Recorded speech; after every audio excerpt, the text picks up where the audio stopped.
Obrigado, Sr. Secretário de Estado. Eu gostava de passar ao ponto sobre os ditos encargos brutos, ou como o senhor mencionou, a despesa estrutural.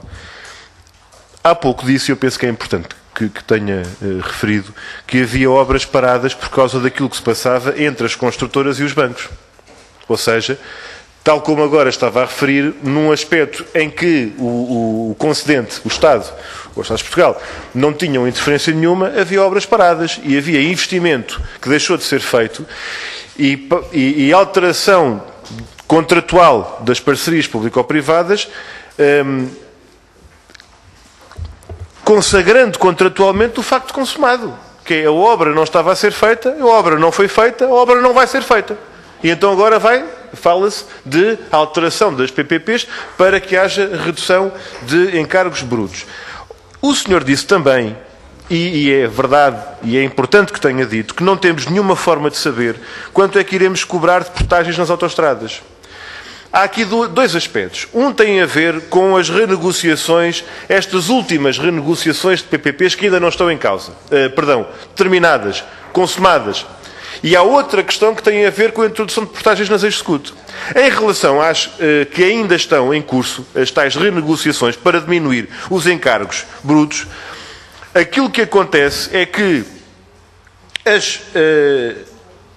as taxas internas de rendibilidade acionista não está demonstrado que tenham reduzido substancialmente.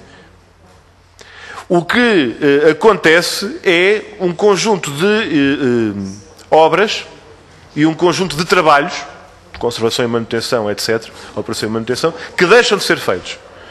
Há estradas que deixam de ser construídas, há manutenção que passa a ser feita pelas estradas de Portugal, de onde nunca devia ter saído. Aqui, como noutros âmbitos.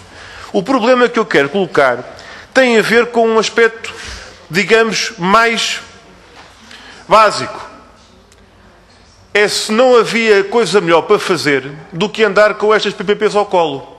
E estou a pensar em algumas que ainda não estão resolvidas, como aquelas que foram mencionadas. Baixo Alentejo, Algarve Litoral, Túnel do Marão, Transmontana.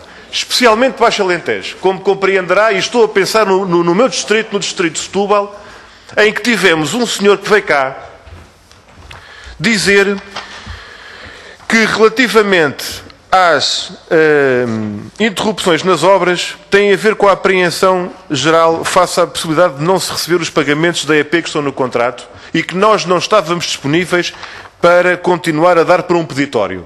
Estou a falar do representante da concessionária, da subconcessionária do Baixo Alentejo e Algarve Litoral. Perante aquilo que aconteceu, não havia mais do que razões para pôr em causa o próprio contrato ou a continuidade daquela concessão. Melhor dizendo, a continuidade daquela concessão. Porquê é que estes senhores, foram, desculpem a expressão, os mais descarados?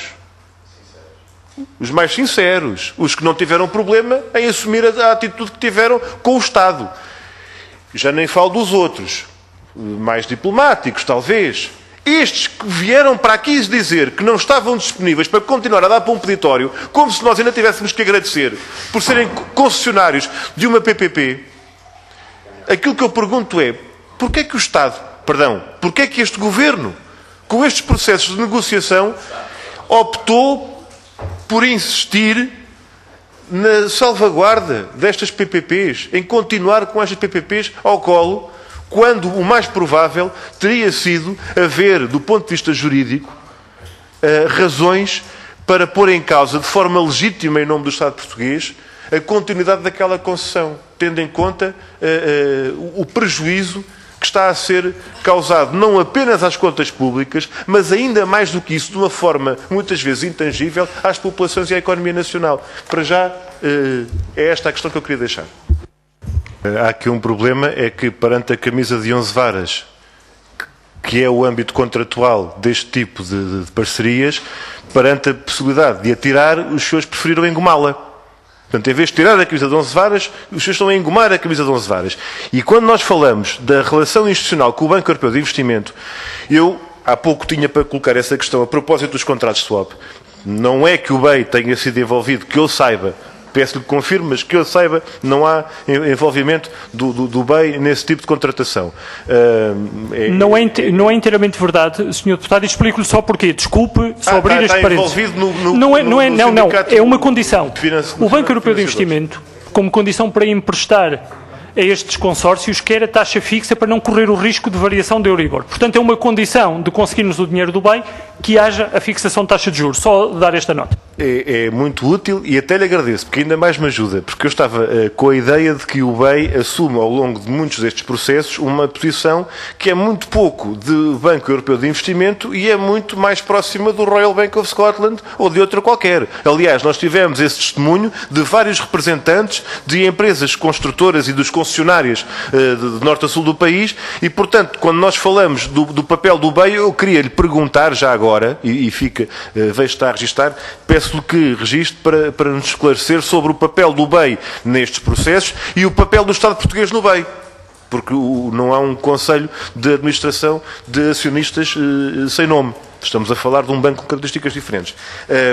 Entretanto, eu gostava de lhe colocar a questão que tem a ver com o processo de introdução de portagens nas autoestradas, na medida em que, como dizia há pouco, eu sublinhei, não temos nenhuma forma de saber quanto iremos cobrar de portagens nas autoestradas, mas essa incerteza estava antes, no essencial, do lado das concessionárias e agora as concessionárias sabem com muito mais certeza que vão receber do Estado e quanto é que vão receber do Estado e quem sabe que vai pagar é o Estado e as populações, porque as populações e as empresas, os empresários das regiões, sabem que passam a pagar portagem para além dos impostos que continuam a pagar.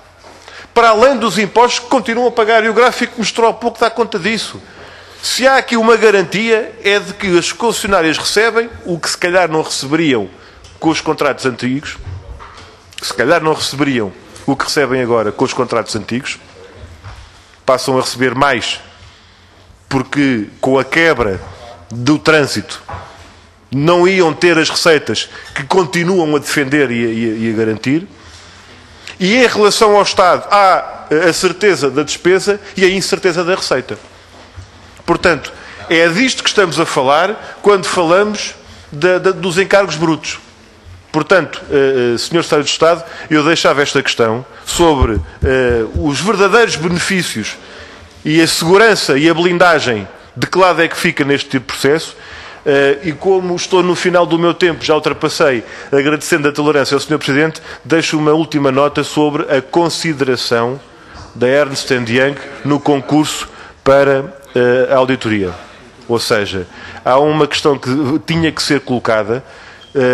O Tribunal arquivou o processo, sabemos que a questão está juridicamente ultrapassada, mas há uma avaliação política sobre potencial conflito de interesses, política, não jurídica, política, sobre o papel que a Ernst & Young teve ao longo dos anos de apoio e assessoria de empresas que agora veio auditar.